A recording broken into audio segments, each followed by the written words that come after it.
My name is Ed Hannenberg, and I hold the Jack and Mary Jane Breen Chair in Catholic Systematic Theology within the Department of Theology and Religious Studies at John Carroll University. I'm so glad to welcome you, to add my welcome, and it's to Doris's and others here responsible for the conference. It really is my delight this morning to welcome a good friend and an excellent theologian. Our next speaker, Dr. Natalia Imperitori-Lee, represents a rising generation of Catholic theologians who are deeply committed to the Church and sensitive to its changing global face. So committed, I would say, that she's not afraid to challenge some of the craziness that happens within our Church, and offers, I think, a clear eye on so much that's going on theologically, ecclesiologically, socially, culturally. Dr. Natalia Imperitori-Lee is Associate Professor of Religious Studies at Manhattan College, where she teaches in the areas of contemporary Catholicism, U.S. Latina theology, and gender studies. She holds a PhD in systematic theology from the University of Notre Dame. Her research area is contemporary ecclesiology, or the vision of the Church, including the impact of U.S. Latinas on the North American ecclesial landscape and feminist theologies. Her publications include several articles in academic journals, including just a sampling of some of the titles reflecting Dr. Imperitori-Lee's interests: The Challenge and Promise of Hispanic Marian Devotion, Mother Superior, Mother Inferior,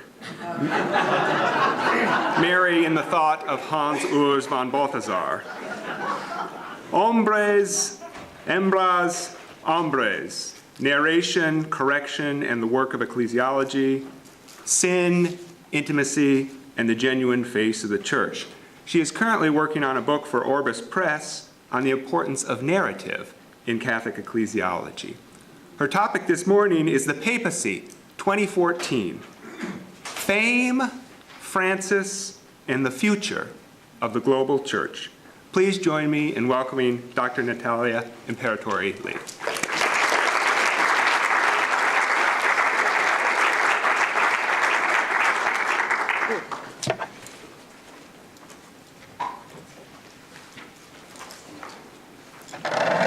Good morning, everyone. Thank you, Ed, for that. Is that better? Yes. Good morning, everyone. There we go.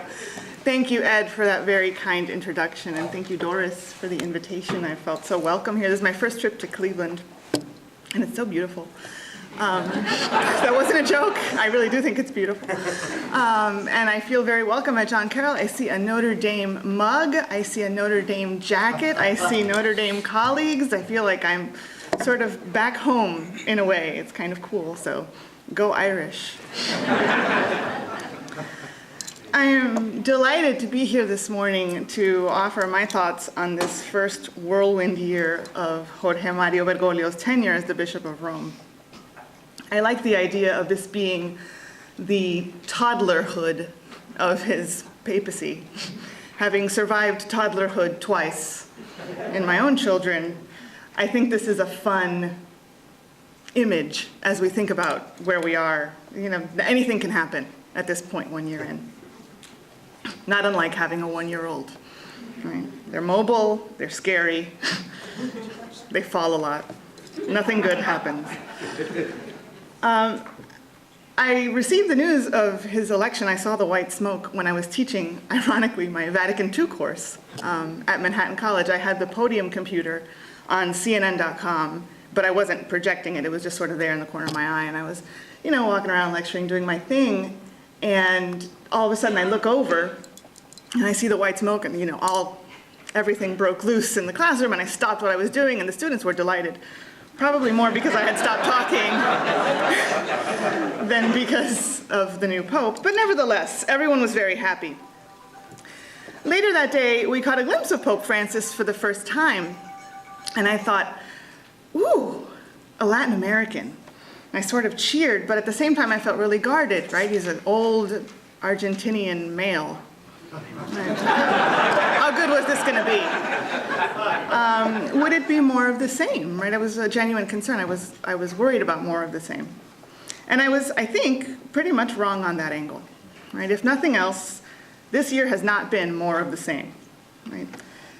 My remarks today are structured around three themes: the fandom surrounding Francis, the global church I think Francis is ushering in and what that looks like, and the future, more humanized church, particularly the issue of women's roles in that future. So first, the fame. I don't know if you know this, but Pope Francis is all over the internet. He's all over very weird places on the internet. The weirdest place that I have found him was when I was looking up a video for my children. I don't know if you know the song Happy by Pharrell. I hope you know it. I assume that some of you have heard it as well. So the kids want to hear it all the time, and I was looking it up on YouTube, and on the sidebar, I see this man dressed as a pope, who is clearly not the pope, and obviously I clicked on it. And it was a rapper giving a news report in rap about the papal election, where he says, and you'll forgive me because it's pretty weird, that Francis is, quote, straight pimping with his rosary and trying to shape religion to what it's supposed to be. It's like, wow. I guess this is the church that we live in now, right? I guess this is the world that we're living in now. What? How did we get here? In this year, and I think you've seen it scrolling on the back here, Francis has been on the cover of countless magazines, including Time, who named Francis the Person of the Year for 2013, a big splashy spread on the front of Rolling Stone, and perhaps most surprisingly, The Advocate, one of the most prominent gay publications here in the United States. The thought of any pope in recent decades being named the Advocate's Person of the Year is utterly perplexing, if not completely astonishing. And yet, there is something about this pope, isn't there? Maybe it's this pope in contrast to previous popes, or maybe it is this papacy in this cultural moment that has captured the public imagination not only here in the United States, but around the world. There's been a genuine, palpable resurgence of interest in Roman Catholicism in mainstream circles, nationally and globally. This has been accompanied by, if not an increase or a measurable increase in practicing Catholicism, at the very least, a diminishing of the defeatist resignation to the Church's growing irrelevance in the world at large. Curiosity and hopeful expectation have, more than any other sentiments, I think, characterized Francis's first year at the Vatican, replacing the chorus of, oh well, or, well, what did you expect from the Church? Which I would hear a lot, especially from students, and I would say, well, this is what the Church thinks about, and they'd be like, oh well, whatever. Francis has risen to this level of cultural phenomenon. Everything from rap genius, you can tell what kind of music my children like, to the evening news are scrambling to document the Francis effect, whatever the Francis effect turns out to be. It should be noted that the Pope himself disdains this fame, right? Saying recently, a week ago, I think, that the mythology of Pope Francis is something he finds offensive, right? And even something that he says contains a little bit of aggression, as all idealizations do. And I don't think that he's wrong about that. I want to return to the idea of idealization as aggression and violence later on. If we zoom out just a bit historically, having a popular pope isn't groundbreaking to any of us who remember John Paul II, and I assume that we all do. Given the long waning years of that papacy, though, and the interim papacy of Benedict XVI, who lacked the charisma of his predecessor, and if you add to this the short-term memory that characterizes popular culture, Francis's growing fandom demands headlines of its own. It feels groundbreaking, even if it's not. And it feels like a reprieve, especially in this country, where the Catholic Church hasn't drawn positive headlines in the mass media for quite some time. Moreover, I think there is a major difference between Francis's popularity and the popularity and celebrity of John Paul II. And my hunch, though premature, since as Father Hare mentioned, we're only a year in, and it's the toddlerhood of this papacy, that it's not merely the person of Francis that is garnering the attention and the admiration, but the person combined with the message. And by his message, I don't just mean what he's trying to put out there, but the cultural contexts that are on the receiving end of this message as well. John Paul II, who was elected when I was a toddler and dominated my generation's understanding of the church, displayed a great deal of charisma and was undoubtedly a global figure.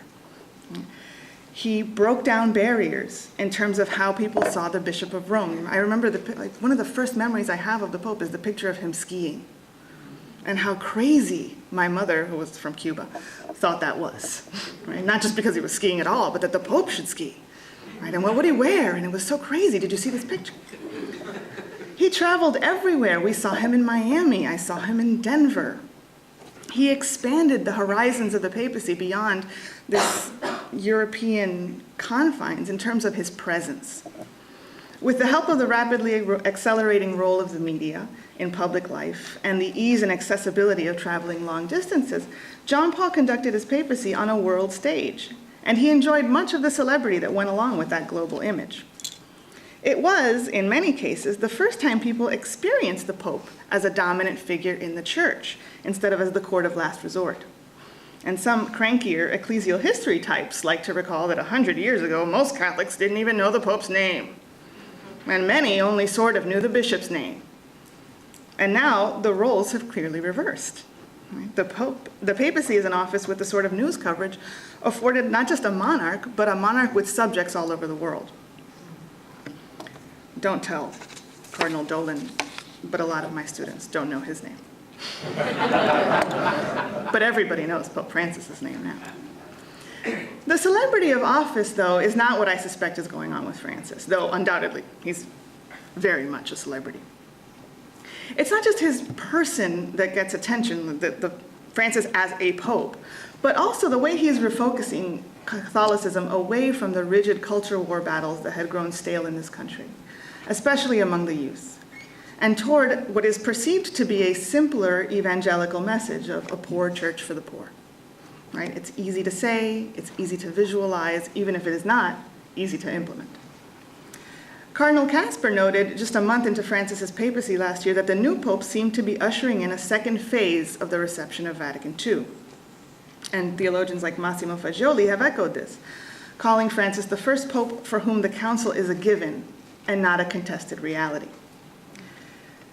Certainly, the excitement around Francis can be said, I think, to mirror the excitement around the council, right? The Catholicism's real coming out on a world stage in the modern media. The message of a poor church was, in fact, ushered in by the council and is revivified in Francis. We also see in Francis a humble bishop living in community, seemingly leaving behind the royal trappings of the papacy. The image reinforces the message, though they're not coextensive, right? I think Francis's message goes beyond whatever ratty shoes he's wearing or the banishing of excessive gold from the papal court. Indeed, rather than a global image, what I think we have in Francis is a global image and message. The church should be for the poor who God loves especially. The gospel should bring joy, for it is good news. The church does not exist for itself, but on behalf of the world. These are things that the Pope says, but we all participate in. We can all buy into it, and in that sense, the message is global. It feels very appropriate for a world where, as Father Hare reminded us, poverty remains a fundamental reality, and the divide between rich and poor continues to grow even in this country. Here is a Pope whose popularity serves to broadcast themes of openness and forgiveness and humility and joy, all the sorts of things that we want associated with the church because they're central to the gospel. So the fame can be good. It interests people and it reaches them, especially the young, the disaffected, those who had fallen away angry, and their numbers are very high. I can't tell you the number of people who come up to me and say, well, this is a pope that I can support, right? Or this isn't the Catholicism that I remember, or this isn't the church that I left. This seems different.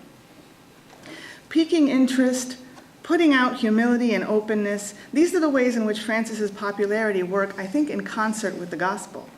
We shouldn't forget that Jesus drew large crowds too. But there are downsides to this fame.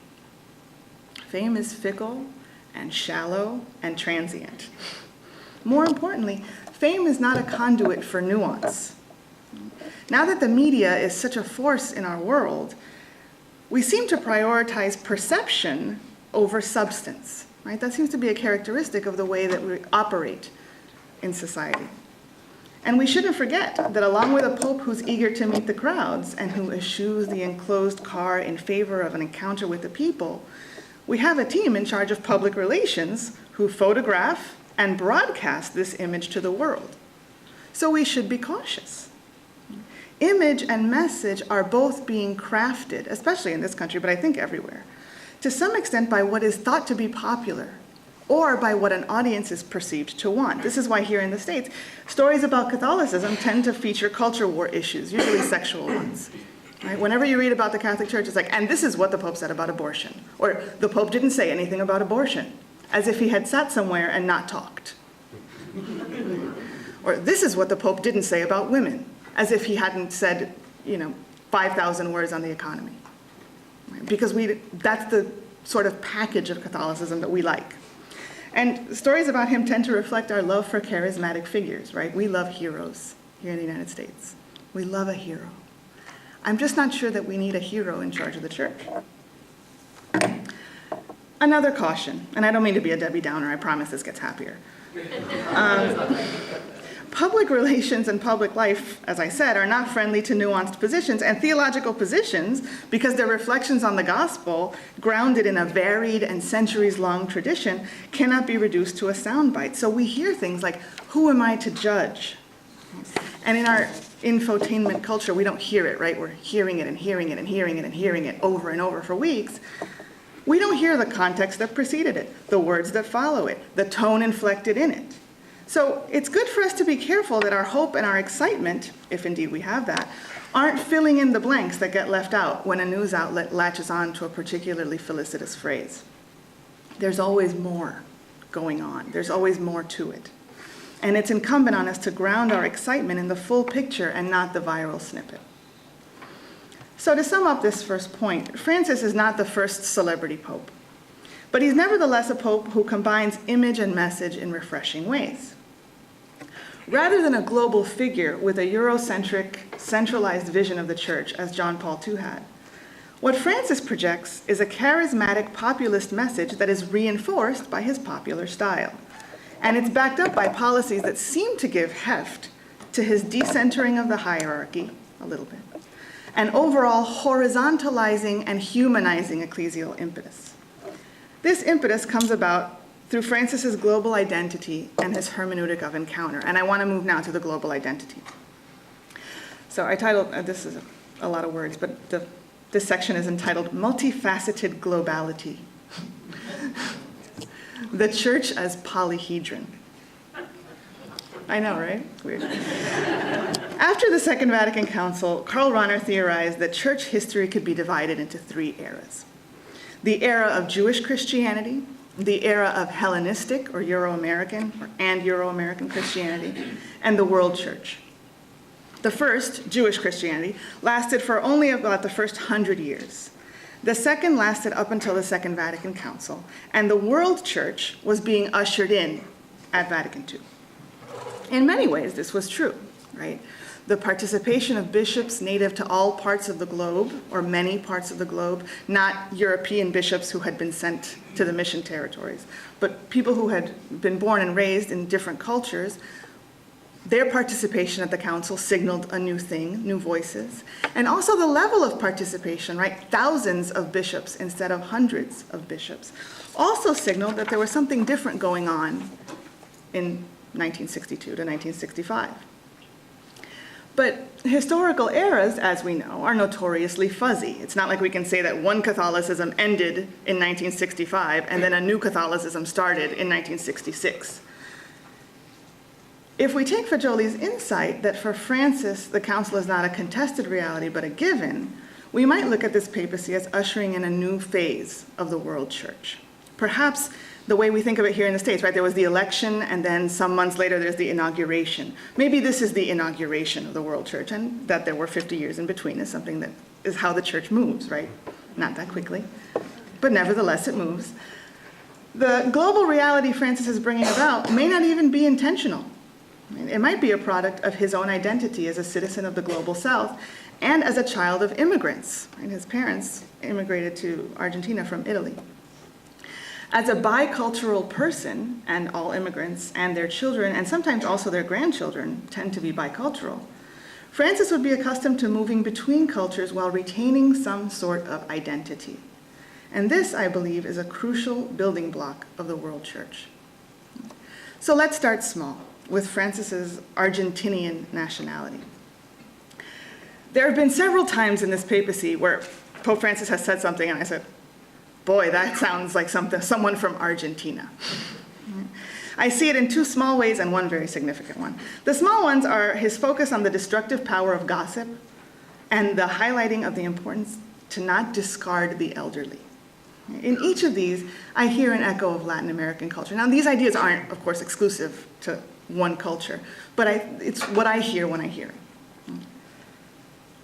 The theme of public reputation, right, which in Latin American literature is known as the qué dirán, the what will they say, is a constant theme in the literature of the Spanish-speaking Caribbean and also of Latin America at large.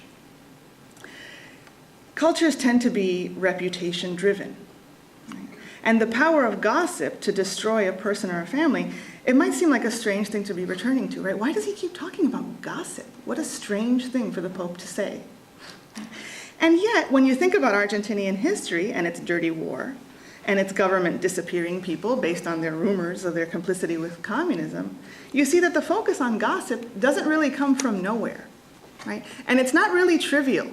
Gossip was something that the Pope saw debilitating families and ruining lives and really sort of decimating his country.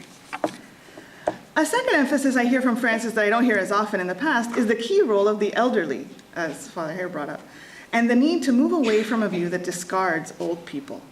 Right? This is a broadening of life issues, with an emphasis on something that we hadn't heard before. Right? It was always there, but it's a new emphasis. Certainly, the idea of Latin American families as metanuclear, right? The notion of the family as extending beyond and the household including not just parents, but grandparents and aunts and uncles, I think is something that is operative in this notion of the elderly, of keeping the elderly around and not discarding them. Certainly, his theological emphasis on poverty has to have something to do with his citizenship in what used to be called the developing world. But there are also ecclesiological points that I think indicate the coincidence or the coinciding of Francis's cultural identity and the eruption of the world church. If indeed the world church begins at Vatican II and replaces the Hellenistic Euro-American church that preceded it, a child of immigrants from the global South might be the person to bring it about. Why? In this recent interview where he talked about whatever it was that I just mentioned in the beginning, Pope Francis was asked his opinion of globalization.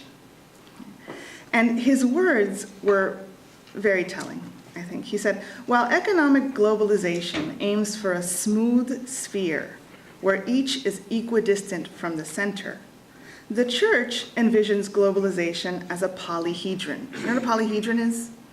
Right? When I always think of Epcot Center, I'm from Florida. That Epcot, the big ball, is a polyhedron, right? But it can actually be asymmetrical. And when I think of it, I like to think of it as asymmetrical and really weirdly shaped, but a faceted whole. Right? So the church envisions globalization as a polyhedron, where cultures and peoples maintain their identity in language and religion and are not all reduced to sameness. He was talking about economic globalization, but I think that this is a really powerful image for the church moving forward. Right? The church is a polyhedron. It's a groundbreaking, or it could be, a groundbreaking vision of the global church, and one, I think, that has much in common with the vision of Vatican II. In many ways, the comment bears the marks of someone who's from what was formerly known as the developing world, right? Who were the objects of globalization, the people globalization was supposed to help. With economic uplift for some came cultural erasure for many others. Globalization in the economic sense has not turned out as well as promised for everyone, but the church is also envisioned as a global reality. That the global church need not be uniform or smooth in order to be unified or one is definitely sounding a different note than the one we had been hearing in the past.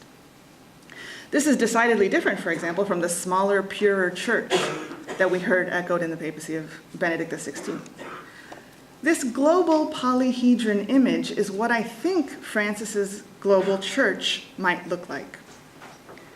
When I think about Rahner's idea of a world church emerging from Vatican II, that's the kind of globe I want to envision. Right? Not a smooth one where unity is a reduction to sameness, but one where genuine diversity is prized and where cultures get to maintain their language and their identity. We all know that every culture where the church exists has idiosyncratic appropriations and expressions of Catholicism, right? Mass in Miami is different from Mass here in Cleveland, is different from Mass in South Bend, is different from Mass in Chelsea in New York, right? And that is just here in the United States. Now let's think about Mass in Honduras. So we all know that this cultural flavor exists, but sometimes it's difficult to see that on the church writ large.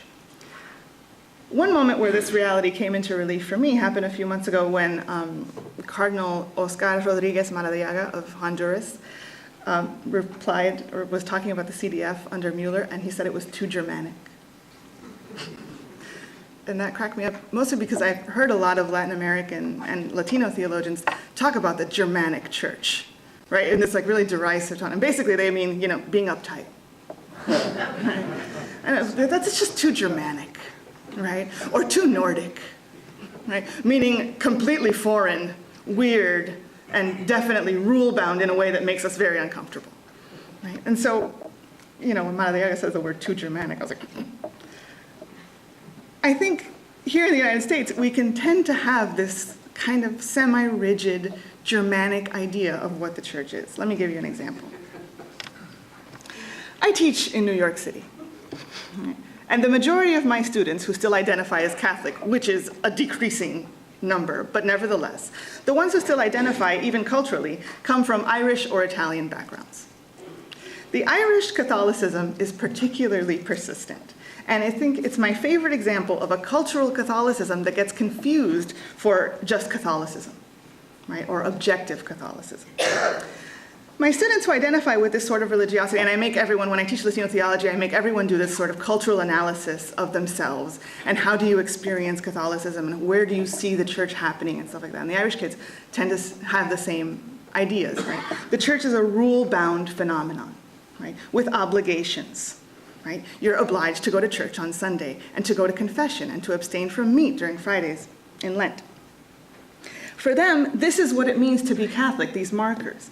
And indeed, if you read the stories of some stories of American Catholicism, you get the sense that Catholicism began in the US in the Northeast and spread south and west. Why does that always get a laugh? I'm serious.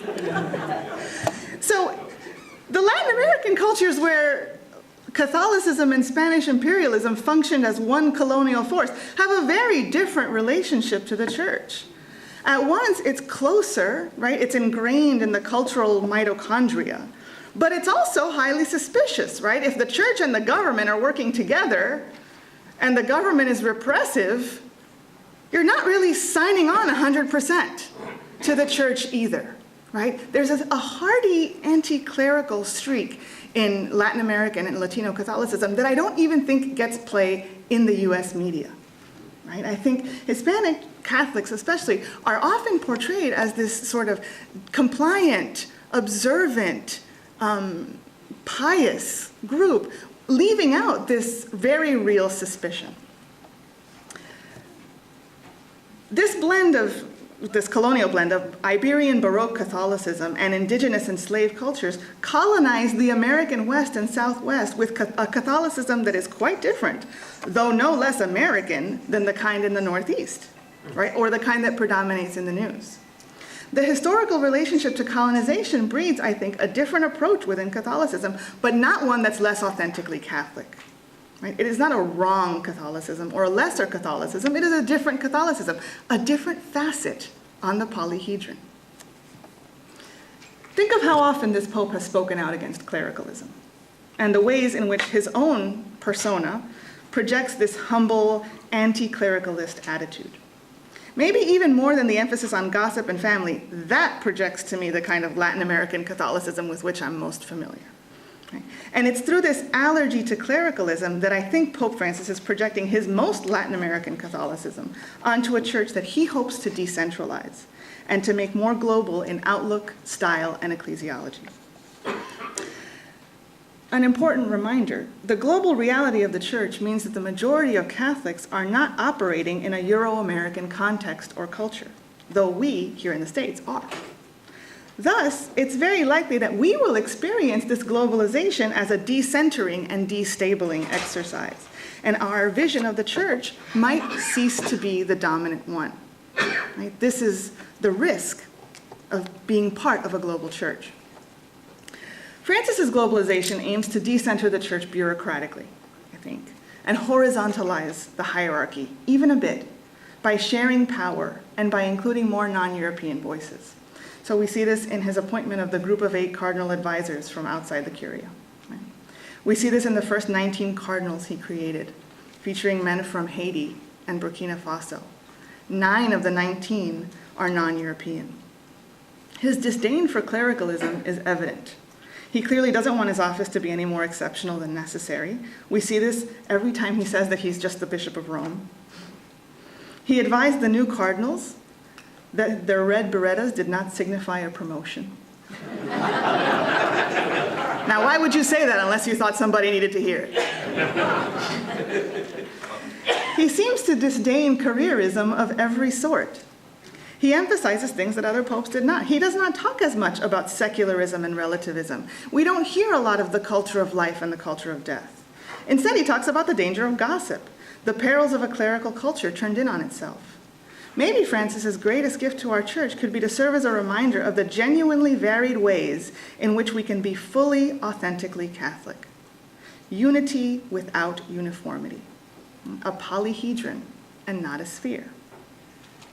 The great thing about a polyhedron, and again, I'm working hard not to think of Epcot Center, but one that's really weird and faceted strangely, is that no one gets subsumed. Right? Genuine diversity blossoms in each of the facets, and unity exists because the facets meet to make a whole. It's an anti-colonial image. Where the original discovery of the Americas wanted to make everyone into European Christians, the polyhedron image conforms more to the idea of 1492 as the year of an encounter between cultures, not the discovery of a new world. So now I want to move to talk a little bit about encounter. The notion of encounter and the humanizing power of face-to-face encounters is the third part of my remarks today. Along with a globality that is not uniformity, Francis's ecclesial vision seems to concentrate on humanizing the church. In this too, I see echoes of the Second Vatican Council, right, that urged that the face of the church should be resplendent with the face of Christ. Francis works toward fulfilling this vision of the church through what I believe is a hermeneutic of encounter, and he talks a little bit about cultures of encounter. If previous papacies were characterized by anti-relativism or languages about the culture of life or death, then this pontificate might be a culture of a face-to-face encounter. We see this in small ways, right? The preference for the open Jeep instead of the enclosed Pope mobile. The literal embracing of people, hello, right?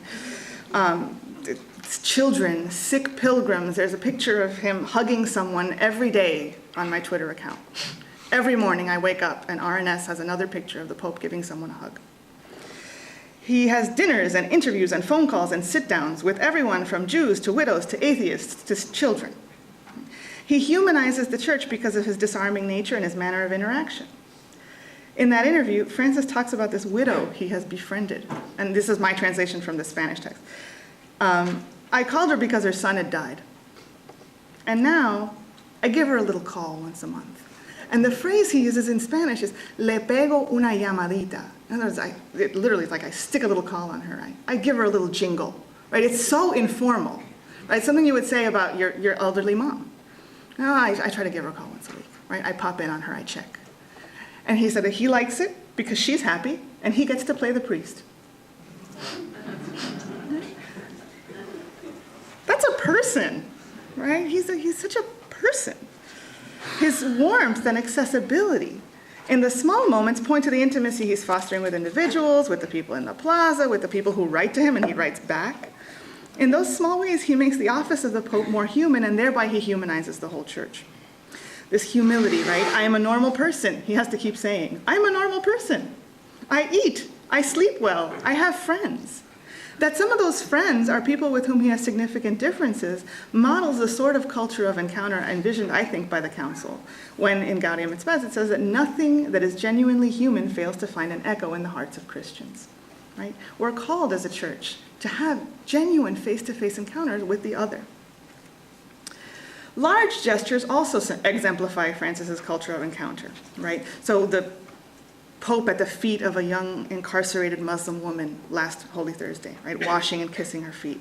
It's difficult to imagine someone more different than the Pope in age, in gender, in religious identity, in state of life. And there he was, right? Tenderly performing this act.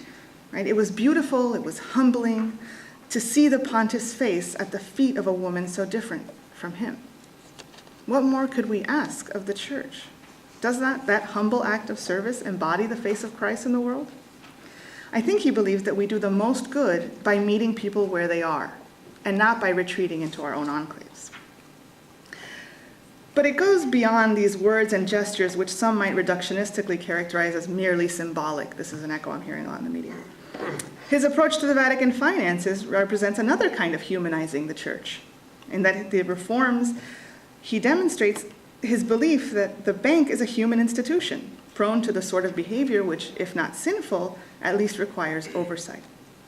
It would seem that along with an allergy to the myth of the Pope, Francis disdains ecclesiological monophysitism that would have us believe that the divinity of the church overshadows the human frailty that composes it. This is as dangerous a heresy as the Christological variety, for it blinds us to the reality of sin within the church, and we have too many examples of that to name. When I speak of Francis humanizing the church, then I don't just mean putting a friendly face on it, right? It's not just the church smiling.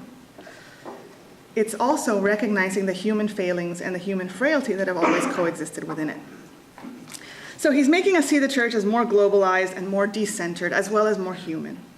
And this is a message in which we can all participate. Make your ego smaller so that Jesus' presence might be magnified. It is precisely in this he must increase and I must decrease mentality that I think Francis has been most successful. But not everything is gloriously refreshing about this Pope. Womp womp.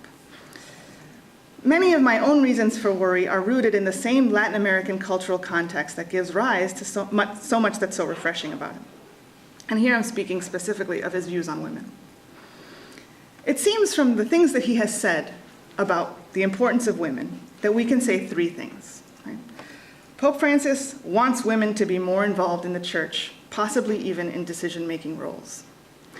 Pope Francis, like his predecessors, practices some sort of devotion to the Virgin Mary. This is not unusual. It would be more unusual if a Latin American priest did not have a devotion to the Virgin Mary. And thirdly, Pope Francis speaks about women in idealized ways that I think are informed by a type of Marianismo, right, a Marianism, that is common in Latin America and detrimental to both men and women. Because I'm running out of time, I want to just talk about the third point, right, the dangers of Marianismo, particularly as it combines with the nuptial metaphor for the church, right, the idea of the church as Christ's bride. The term Marianismo, and it's just Marianism with an O at the end, so you can impress people at parties now, was coined by sociologist Evelyn Stevens in a 1973 essay exploring what she deemed the other face of machismo in Latin America, right? We all know what machismo is, right? Macho man and stuff like that. This stereotypical view of the Latin American man is aggressive, sexually and physically, and just all around unpleasant.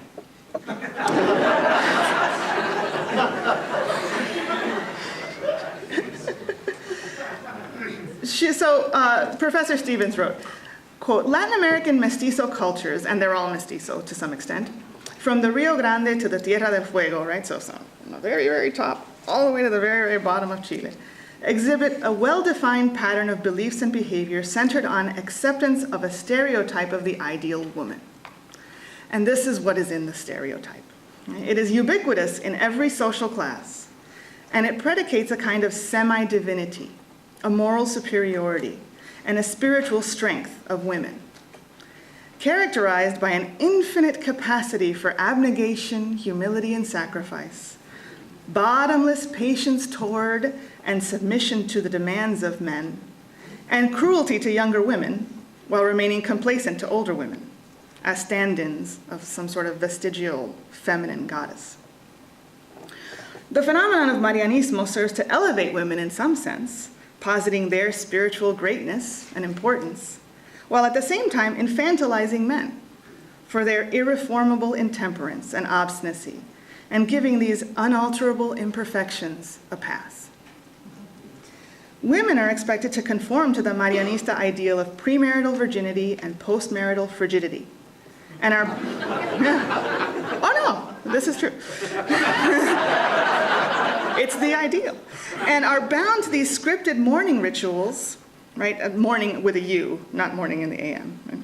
That dominate the latter half of their lives with required sadness and abstention from any sort of outward appearance of joy or joyful activity. If you've ever been to Mass in Latin America or to a Hispanic parish here in the United States, you'll notice that there's always like a trio of very old women, all dressed in black in the front, usually wearing veils, right? They are doing the appropriate thing, right? They are doing outward mourning, right? This is common in other cultures too, the Italians do this too.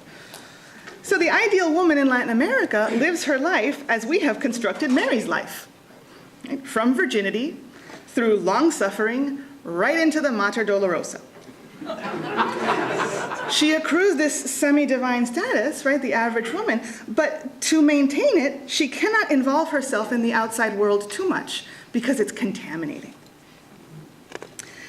Pope Francis has not said that women should strive to be more Marianista in this specific way.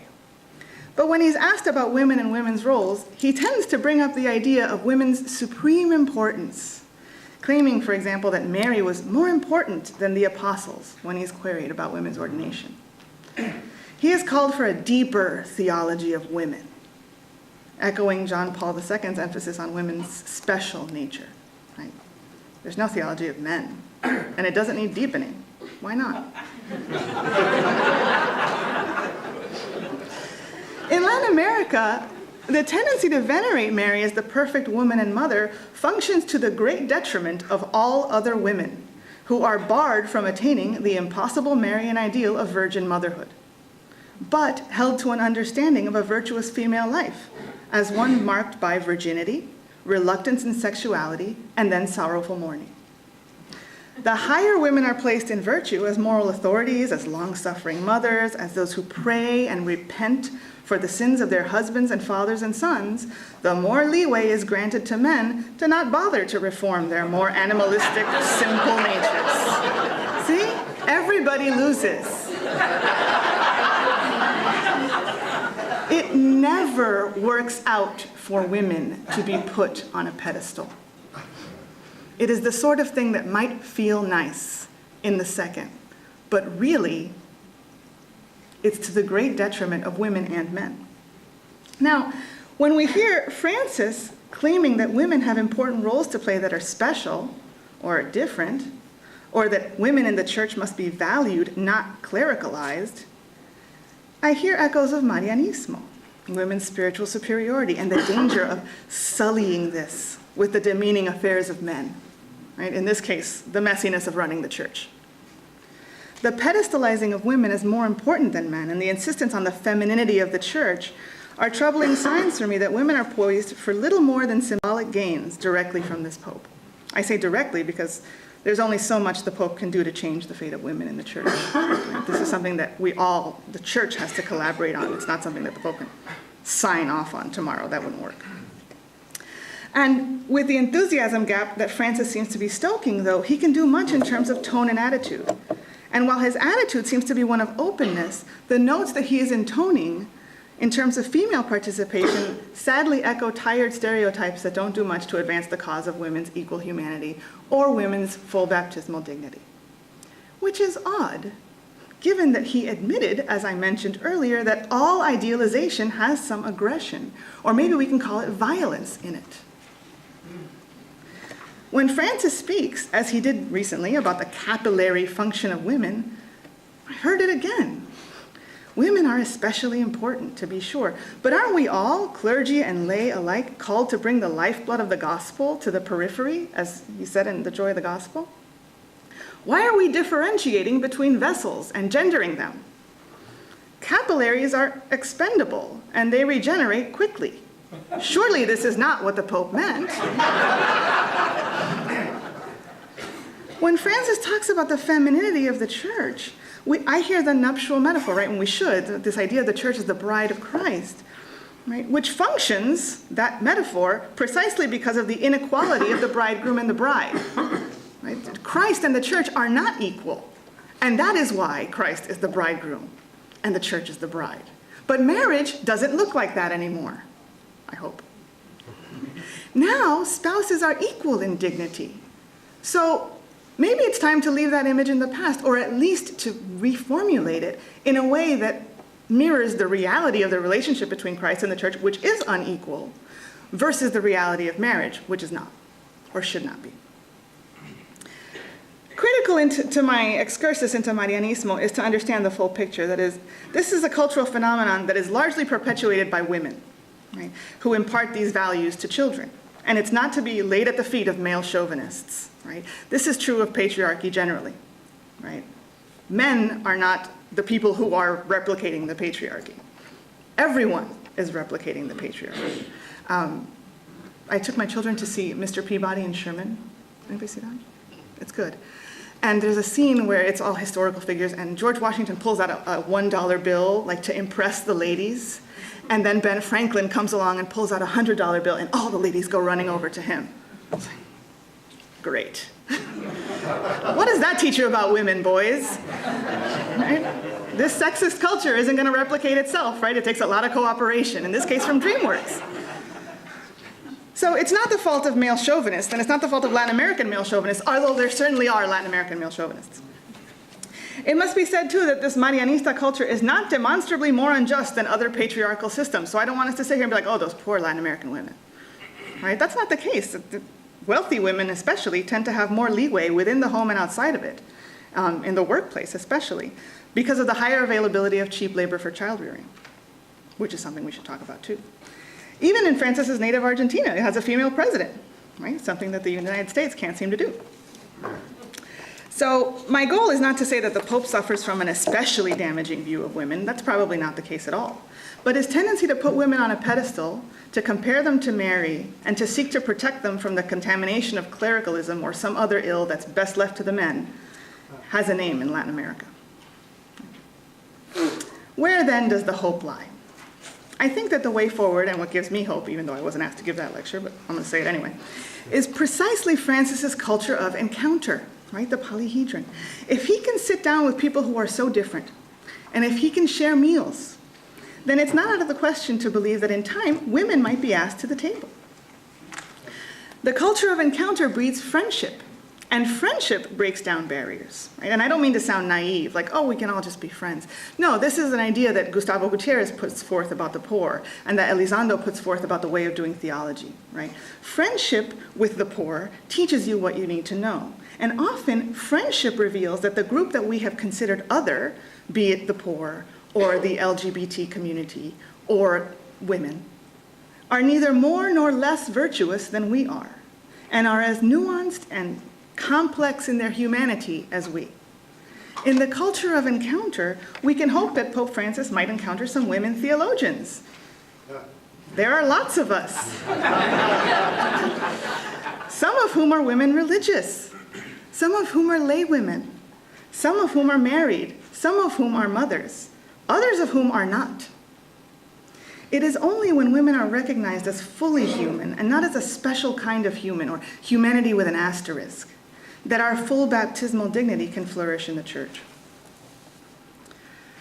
So to conclude, Pope Francis's election and his first year in office have restored many people's faith in the Holy Spirit, including my own. His affable and humble affect work against the impulse to make him a global celebrity.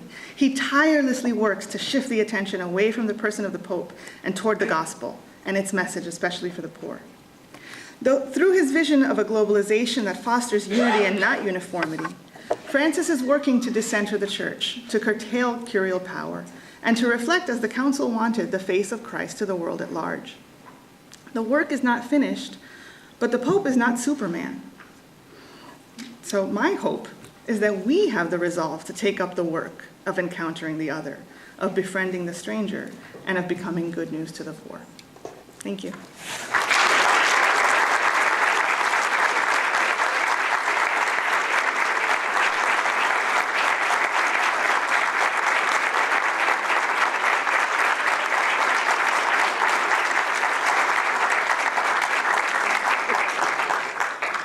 How old are your children? My children are 8 and 4. 8 and 4. Weren't you wondering? Thank you so much for an entirely different angle on Pope Francis.